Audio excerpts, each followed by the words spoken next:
चा आपला specific topic म्हणजे आपण शिकणार आहोत आता अनलेस चे रूपांतर इफ नॉट मध्ये कसं करायचं. अनलेस चे रूपांतर इफ नॉट. अनलेस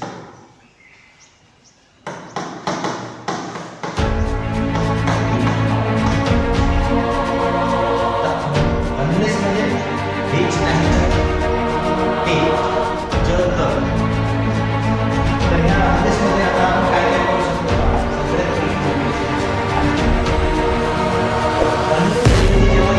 वापरतो तर सगळ्यात महत्त्वाची गोष्ट एखाद्या वाक्यामध्ये अनलेसच्या ऐवजी इफ नॉट वापरत असताना दोन गोष्टी महत्त्वाच्या असतात आणि त्या दोन गोष्टी महत्त्वाच्या म्हणजे आपल्याला त्याचे दोन फॉर्म्युले साधे साधे माहीत असणे आवश्यक आहे. पहिला फॉर्म्युला असा आहे अनलेस ऐवजी if plus subject plus do plus does plus D किंवा इतर सहाय्यकारी क्रियापद आणि व्ही म्हणजे क्रियापद मुख्य क्रियापद प्लस मुख्य क्रियापदानंतरचे उर्वरित शब्द एवढ्या गोष्टी आपल्याला पहिल्यांदा लिहायच्या असतात. चेंज करत असतात. म्हणजे एका बाजूला अनलेस आहे, ज्या वाक्यामध्ये अनलेस आहे त्या वाक्यामधून इफ नॉट मध्ये जेव्हा जातो तेव्हा हा बदल करायचा असतो. दुसरा फॉर्म्युला इफ नॉट मधून जर आपण अनलेस मध्ये येत असलो तर इफ ऐवजी अनलेस प्लस सब्जेक्ट प्लस सहाय्यकारी क्रियापदानुसार मुख्य क्रियापदाचे योग्य रूप लिहायचे आणि त्याच्यानंतर मुख्य क्रियापदानंतरचे उर्वरित शब्द लिहायचे आहेत. हे दोन भाग जास्त महत्त्वाचे आहेत आणि हे दोन्ही भाग अनलेस ऐवजी इफ नॉट जेव्हा आपण वापरतो किंवा इफ नॉट ऐवजी अनलेस जेव्हा वापरतो तेव्हा महत्त्वाचे असतात. आता अनलेसच्या रचनेमध्ये आणि इफ नॉटच्या रचनेमध्ये काय काय फरक असतो. तर अनलेसच्या रचनेमध्ये V1 म्हणजे मुख्य क्रियापदाचे मूळ रूप V1 मुख्य क्रियापदाचे जसं फॉर एक्झाम्पल इथं लिहिलेलं आहे गो हा V1 आहे, वेंट हा V2 आहे आणि गॉन हा V3 आहे. तर मूळ क्रियापद मूळ रूप जे आहे मुख्य क्रियापदाचे त्याच्यानंतर इफ नॉटच्या रचनेमध्ये आपल्याला इथं डू वापरायचं असतं. म्हणजे जेव्हा आपण अनलेस मधनं इफ नॉट मध्ये जातो तर त्या वाक्यामध्ये अनलेसच्या ऐवजी इफ लिहायचे आहे आणि मुख्य क्रियापदाचे मूळ रूप बघून घ्यायचं आणि तिथं आपल्याला डू लिहायचा असतो. नंतर सपोज मुख्य क्रियापद जो असेल आणि त्याला यस किंवा ईएस लागलेला असेल तर तिथं डजचा वापर केला जातो आणि V2 असताना म्हणजे क्रियापदामध्ये वेंट असेल क्रियापदाचे दुसरे रूप तर त्यावेळेस मात्र इथं डीड वापरायचा असतो. हा सामान्यतः चेंज आहे. आणि महत्त्वाची गोष्ट अजून एक अशी आहे की अनलेसच्या रचनेत असणारी टू बी ची रूपे is am are was were present tense असेल तर इज एम आर आणि पास्ट टेन्स असेल तर वॉच वेअर हे जर त्या अनलेस मध्ये असतील तर चेंज करत असताना इफ नॉट मध्ये तशीच राहतात. या वाक्यात जात असताना ती जशीच्या तशी राहतील आणि डू डज किंवा डीड घेण्याची इथं गरज नसते. आणि मग परंतु टू बी ची रूपे नसल्यास इफ नॉट मध्ये डू डज किंवा डीड मुख्य क्रियापदानुसार ठेवले जाते. तर हे महत्त्वाचे रूल्स आहेत. हे रूल्स तुम्ही पहिल्यांदा इथं लिहून घ्या म्हणजे तुमच्या लक्षामध्ये राहील. Write down.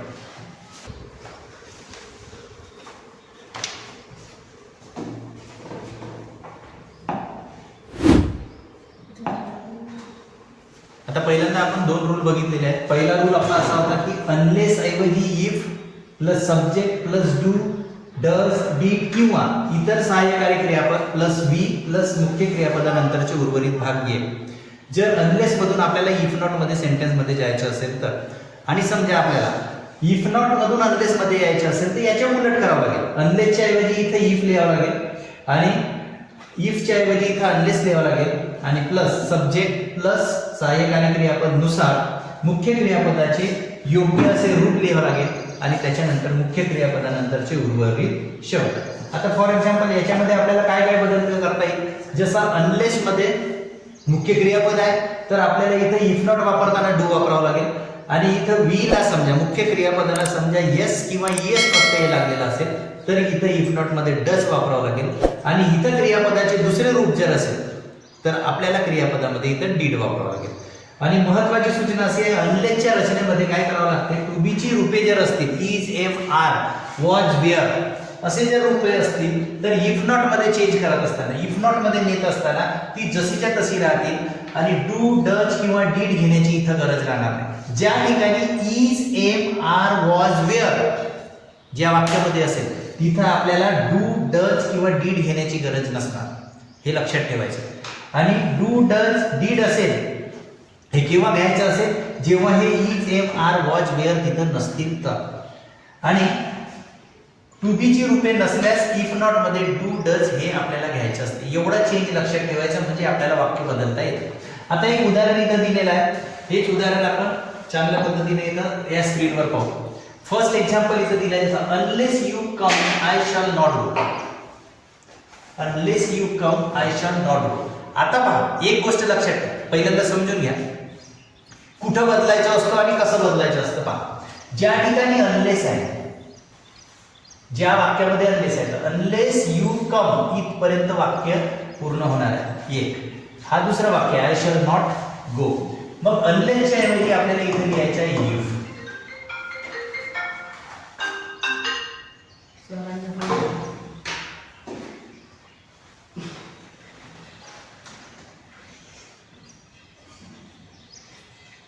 अनलेसच्या ऐवजी आपल्याला लिहायचं आहे इफ आणि मग हा जो यू आहे हा यू जसाच्या तसा लिहायचा आणि मग हा जो कम आहे हा कम कोणत्या काळामध्ये आहे तो बघायचा.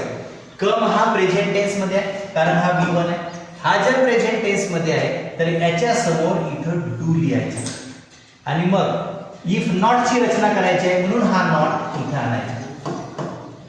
एवढं लक्षात ठेवा. पहिल्यांदा काय केलं अनलेसच्या ऐवजी इफ लिहिलं यू जसंच्या तसं लिहिलं आणि नंतर हा V1 आहे म्हणजे क्रियापदाचे पहिले रूप आहे आणि याला yes लागलेला नाही आहे म्हणून इथं डू लिहायचं आहे आणि इफ नॉटच्या रचनेमध्ये न्यायचं आहे म्हणून इथं नॉट लिहायचं आहे. एवढं झाल्यानंतर कॉमा द्यायचा आणि समोरच्या सेंटेन्स जसंच्या तसं लिहायचं I shall not go.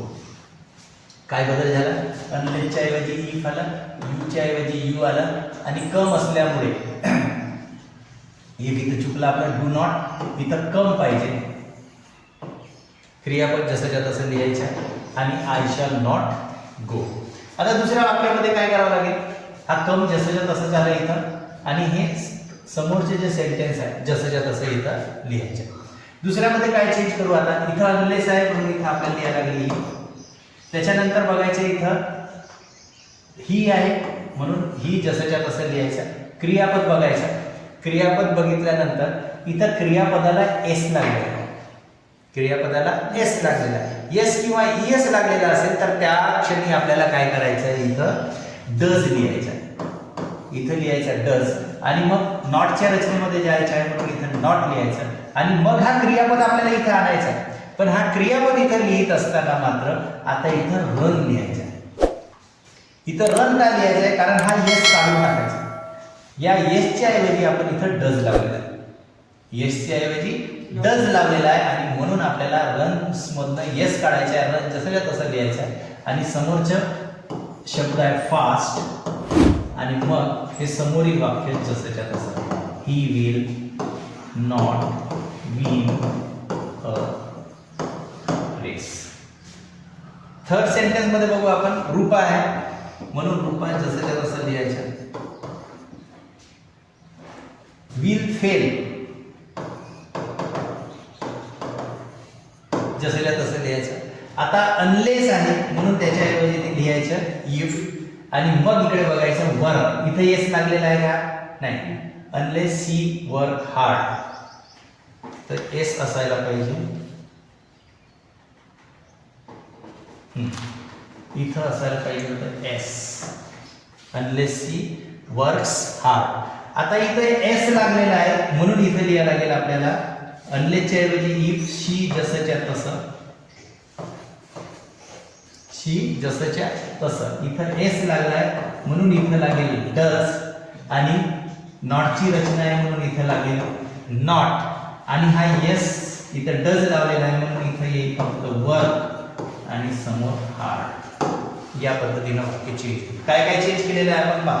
Rupa as it is, will as it is, fail as it is, unless आहे त्याच्याऐवजी इफ लिहिलं, आणि त्याच्यानंतर शी जसंच्या तसं लिहिलं, आणि क्रियापदाला एस लागलेला आहे म्हणून आपण इथं डज लिहिलं, आणि नंतर इफ नॉटची रचना आहे म्हणून याच्यानंतर नॉट वापरला, आणि वर्कचा येस इथून काढून घ्यायचा आणि इथं वर्क लिहिलं, हार्ड ॲज इट इज लिहिलं. या पद्धतीनं आपण अनलेस मधून इफ नॉट मध्ये सेंटेन्स चेंज करतो.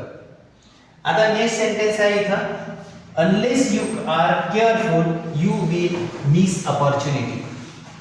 आता याच्यामध्ये काय फरक आहे पहा. अनलेस आहे म्हणून इथे लिहायचं आहे इफ, यू जसंच्या तसं. आता या वाक्यामध्ये आर आहे, आर म्हणजे टू बीचे क्रियापद आहे. मग जर am, is, are, was, were हे टू बीचे क्रियापद असतील तर डू, डज, डीड लिहायची गरज नसते, आणि म्हणून इथं इफ यू बघत आहोत म्हणून काय होईल, अनलेसच्या ऐवजी इफ, यू जसंच्या तसं, आर ॲज इट इज, आणि आरच्या नंतर इथं लिहायचं not careful as it is, आणि हे समोरचे जे सेंटेन्स आहे you will miss opportunity as it is आपल्याला तिथं लिहायचं आहे. या पद्धतीनं जेव्हा आपण अनलेस मधून इकडे चेंज करतो तेव्हा बदलते. आता सेम, आता सपोज हा sentence if you do not come I shall not go असं असेल तर याला चेंज करताना कसं करावं लागेल, याच्या अपोजिट करावं लागेल. इफच्या ऐवजी अनलेस लिहावं लागेल, इथं नॉट होता तो मायनस करावा लागेल, यू आहे डू नॉट मायनस करावं लागेल म्हणजे इथं यू येईल, आणि हा कम आहे हा जसं तसं येईल, आणि आय शॅल नॉट गो. म्हणजे याला वाईस वर्सा जर असं आपण चेंज केला तर सहजच हा सेंटेन्स अनलेस मध्ये येईल. मग अनलेसचा सेंटेन्स आला तर इफ नॉट मध्ये या पद्धतीने करायचं, आणि इफ नॉटचा सेंटेन्स आला तर अनलेस मध्ये त्याला या पद्धतीने करायचं. या दोन्ही पद्धतीने जेव्हा आपण बदलून पाहतो तेव्हा आपल्याला याचे मॅक्झिमम उदाहरणं समजतात. समजा काही अडचण आली याच्या बाबतीमधली तर तुम्ही अभ्यास करून या, त्याच्यावर आपण ती अडचण सॉल्व्ह करून घेऊ, आणि याच्यावर आधारित 30 सेंटेन्स तुम्हाला बनवून आणायचे. किती सेंटेन्स? 30 सेंटेन्स होमवर्क म्हणून तयार करून आणायचे आहे.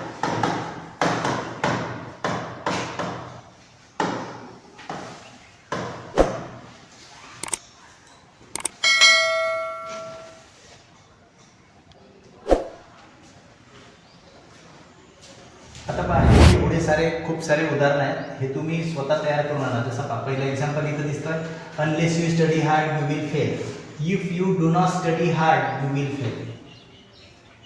आता काय काय चेंज झालेलं आहे पहा याच्यामध्ये आपल्याला पाहायला मिळेल. जसं पहा अनलेस आहे, अनलेसच्या ऐवजी इथं इफ झालेला आहे, आणि यू जसंच्या तसं आहे, स्टडी आहे प्रेझेंट टेन्समध्ये आहे म्हणून इथं डू लागलेला आहे, त्याच्यासमोर इफ नॉट वापरत आहोत म्हणून नॉट आलेला आहे, आणि study as it is, hard as it is, you as it is, will fail.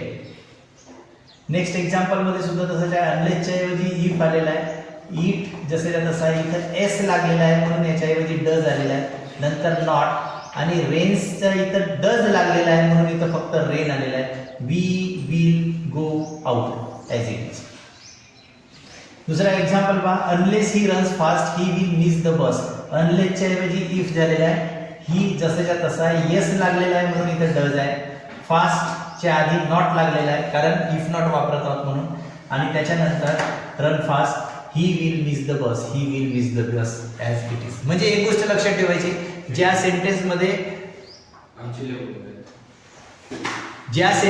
Unless आहे, ज्या सेंटेन्समध्ये अनलेस आहे तिथंच बदल होतो. जसं पहा इथं अनलेस आहे, अनलेस यू हरी, तर इथं बदल होईल, अनलेसच्या ऐवजी if, you as it is, Hari do not, आणि हरी जसंच्या तसं राहील.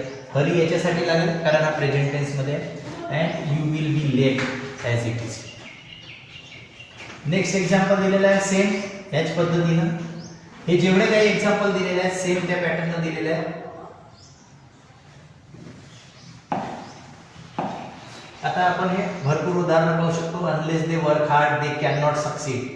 आता unless they work hard they can not succeed याच्यामध्ये काय चेंज झालाय, अनलेसच्या ऐवजी if, they as it is, work आहे म्हणून इथं डू आणि नॉट नंतर work hard they can not succeed as it is दिलेलं आहे.